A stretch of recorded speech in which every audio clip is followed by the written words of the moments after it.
Class 10 exercise 1.2 and chapter real numbers. आइए exercise का question 1 देखते हैं क्या है। So question says prove that square root of 5 is irrational. So हमें यहाँ पे स्क्वायर रूट ऑफ 5 को इरेशनल नंबर प्रूफ करना है। ठीक है, नाउ स्टूडेंट्स इसको प्रूफ करने के लिए हम यहाँ पर यूज करेंगे मेथड ऑफ कॉन्ट्रडिक्शन। इस मेथड में जस्ट अपोजिट पॉइंट हम यहाँ पे एज्यूम करते हैं। ठीक है, मतलब हमें इसको प्रूफ करना है इरेशनल, इसका होता है अपोजिट रेशनल, तो हम स्क्वायर रूट ऑफ 5 को रेशनल नंबर एज्यूम करेंगे। ठीक है, क्या कहा मैंने, हमें जो प्रूफ करना होता है उसका अपोजिट पॉइंट हम पहले एज्यूम करेंगे। ठीक है, हम कहेंगे let square root of 5 be a rational number, और फर्दर स्टेप में हम ये शो कर देंगे कि हमारा जो एजम्पशन था वही रॉन्ग था। It means we can conclude this number being a irrational.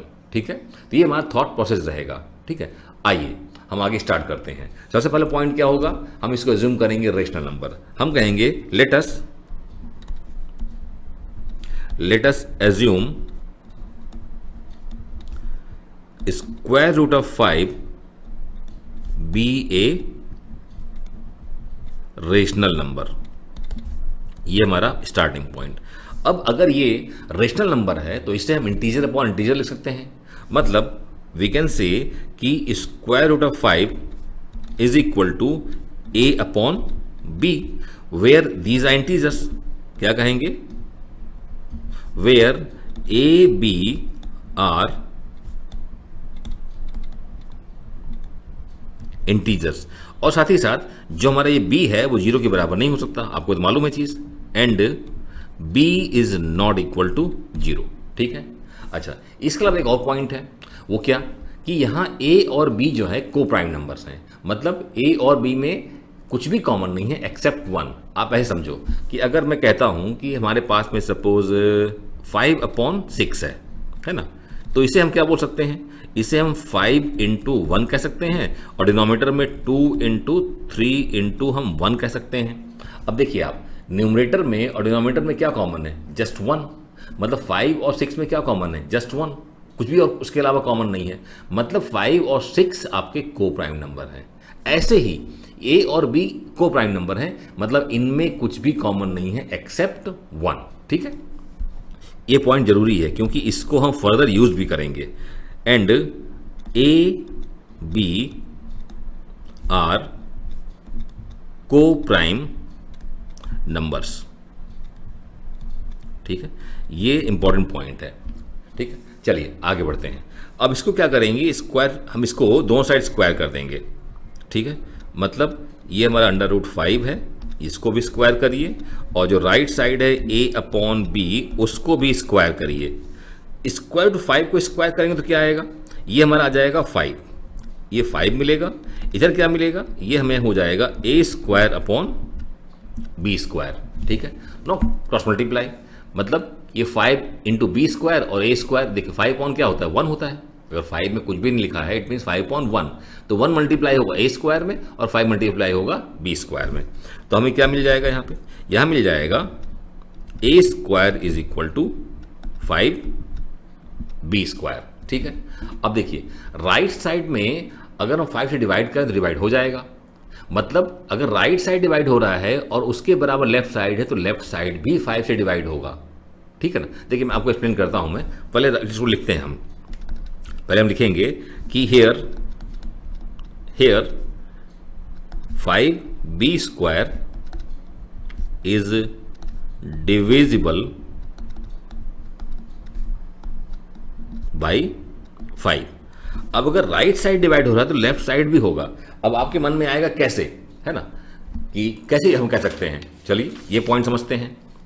अगर हम इसको थोड़ा इस तरीके से लिख लें कि 5 को हम इधर ले जाएं लेफ्ट साइड में। ठीक है ना, मेरा कहने का मतलब कि इसको मैं लिख लूँ a²/5 is equal to b²। अब देखिए a और b क्या है, इंटीजर हैं, मतलब a² b² क्या होंगे, वो इंटीजर होंगे। अब अगर इंटीजर को हम 5 से डिवाइड कर रहे हैं और राइट साइड में इंटीजर मिल रहा है, डेसिमल नहीं मिल रहा है, इंटीजर मिल रहा है, तो ये इंटीजर कब मिलेगा, जब 5a² को कंप्लीटली डिवाइड कर देगा, तभी तो इंटीजर मिलेगा यहाँ पे हमको। समझ के बात ना, हम मतलब कहने का कि अगर राइट साइड डिवाइड हो रहा 5 से तो लेफ्ट साइड भी 5 से डिवाइड होगा, है ना। ये हमारा पहला कंक्लूजन हुआ यहां पे।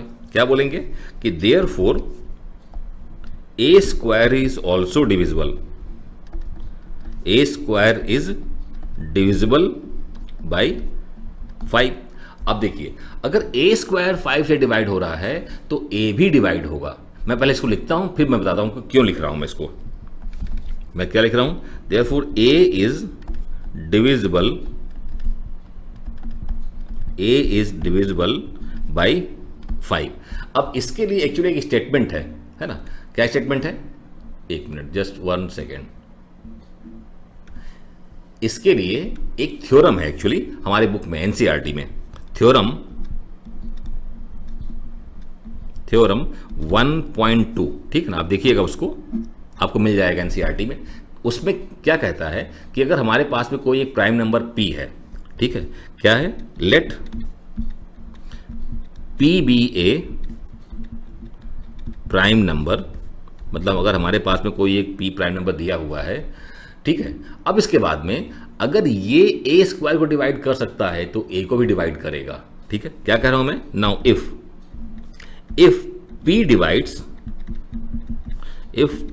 डिवाइड्स ए स्क्वायर, अगर p ए स्क्वायर डिवाइड कर रहा है then p divides A also.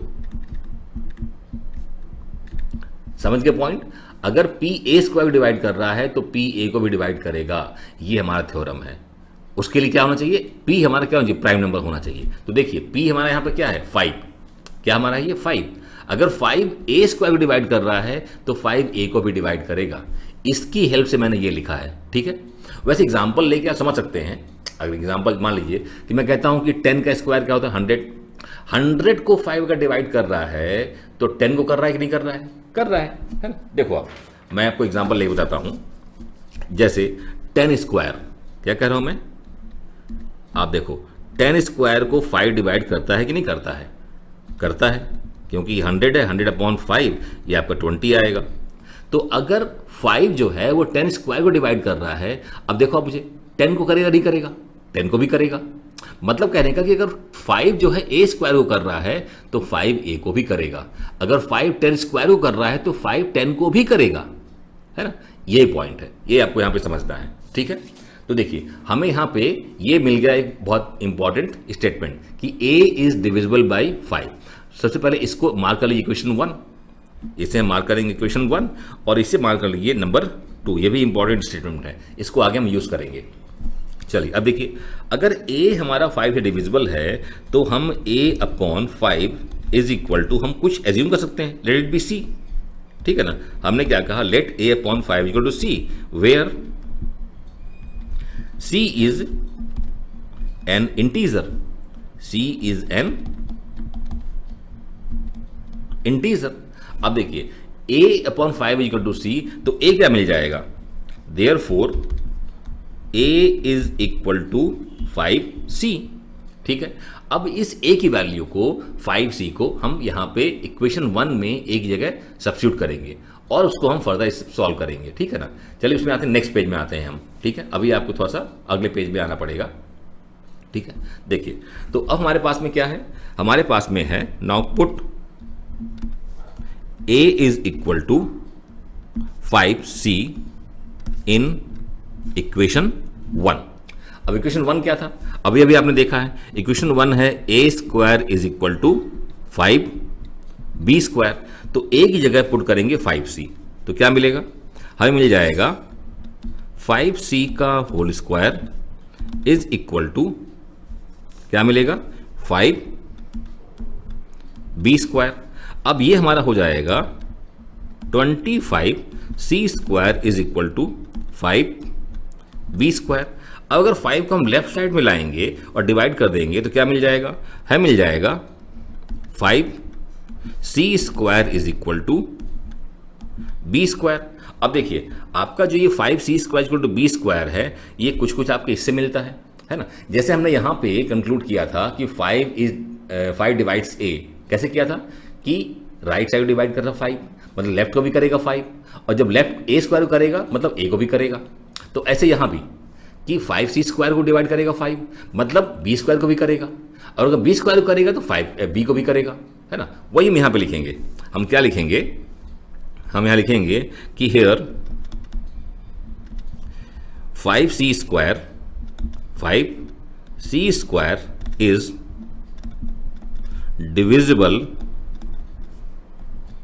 By 5।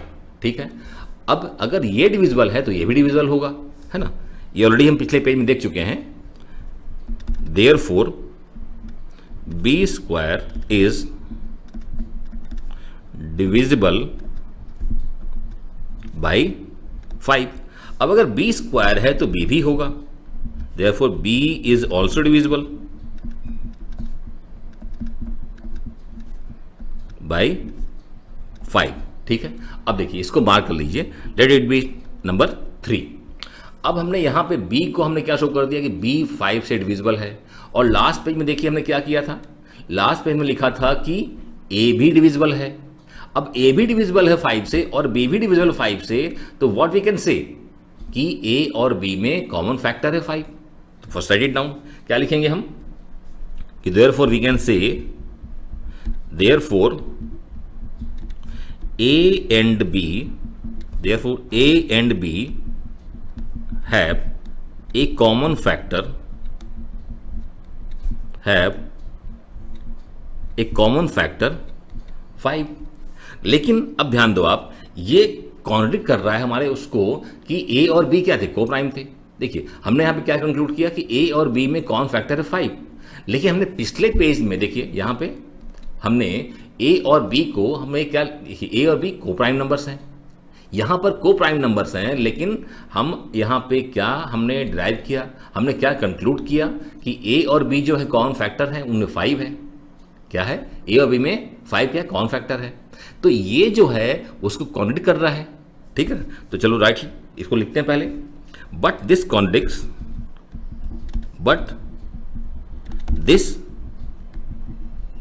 contradicts that, yet the fact that A and B are co-primes।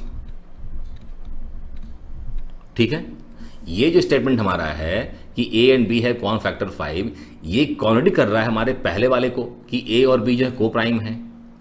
अब ये क्यों हो रहा है, ये कॉन्ट्रडिक्शन क्यों आ रहा है, ये कॉन्ट्रडिक्शन इसलिए आ रहा है क्योंकि एक्चुअली हमने जो स्टार्टिंग में एज्यूम किया था कि √5 एक रेशनल नंबर है, वही हमारा रॉन्ग था। Got the point. हमने ये कॉन्ट्रडिक्शन क्यों आ रहा है, ये इसलिए आ रहा है क्योंकि हमने स्टार्टिंग में जो एज्यूम किया था कि ये हमारा √5 एक रेशनल नंबर है, यही एक्चुअली रॉन्ग था। ठीक है ना, इसका मतलब ये क्या है, एक्चुअली ये इरेशनल नंबर है, नॉट ए रेशनल नंबर। ठीक है, चलिए इसी थोड़ा सा लिख लीजिए क्योंकि हमारा ये स्टेटमेंट जरूरी है। ठीक है, क्या लिखेंगे, this contradiction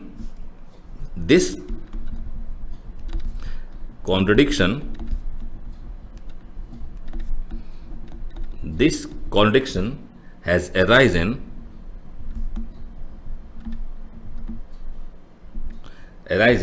because of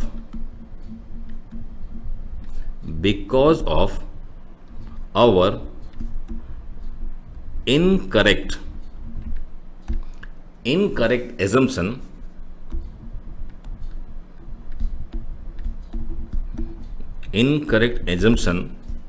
that √5 is rational। ठीक है, ये हमारा एजम्पशन ही एक्चुअली रॉन्ग था, और therefore we can conclude, therefore we conclude that √5 is irrational। ठीक है, तो हमने यहाँ पे प्रूफ कर दिया। अब देखिए, अब मैं थोड़ा हल्का सा बता दूं आपको कि यहाँ पर हमने मेथड ऑफ कॉन्ट्रडिक्शन जो स्टार्टिंग में बताया था वो क्या था, वही तो था कि हमने इसको पहले एज्यूम क्या किया, रेशनल, और हमने बाद में क्या शो कर दिया कि हमारा जो एजम्पशन था वही रॉन्ग था। इसका मतलब कि ये एक्चुअली क्या है, ये है इरेशनल। ठीक है, इसीलिए हम यहाँ पे हम इसको बोलते हैं मेथड ऑफ कॉन्ट्रडिक्शन। ठीक है, आई होप कि आपको समझ में आ गया होगा। ठीक है, so please note it down. Okay.